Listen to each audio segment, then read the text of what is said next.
زبانیں ادا کرنے کی آزادی ملی، جو الگ الگ اقسام کے مذاہب کو ماننے والے لوگ تھے، تمام کو اپنے اپنے مذہب کی عبادت کرنے کی آزادانہ طور پر مساوی طور پر آزادی دی گئی اور مختلف قسم کے قانون بنائے گئے، جس سے اخوت، محبت، مساوات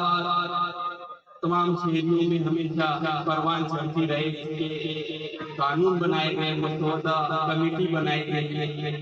اسی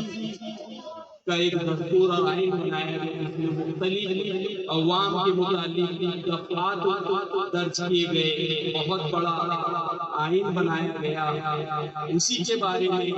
آج ہم یہاں پر جو جمع ہوئے ہیں، ہمارے آئین کا یہ دن منانے کے لیے، اور تمام ہی بچے ابھی بالکل خوش ہیں، انہوں نے کافی تیاریاں کی ہے۔ یہاں سے ہم شروع کرتے ہیں۔ سب سے پہلے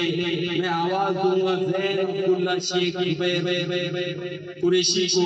جماعت ہوا طالب علم ہے،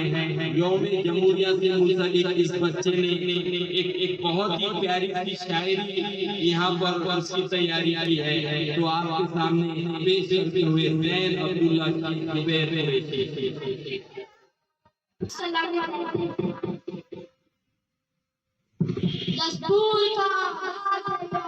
میں جب نبیا، قانون کی آواز میں جب نبیا، ہم ایسے وفاداری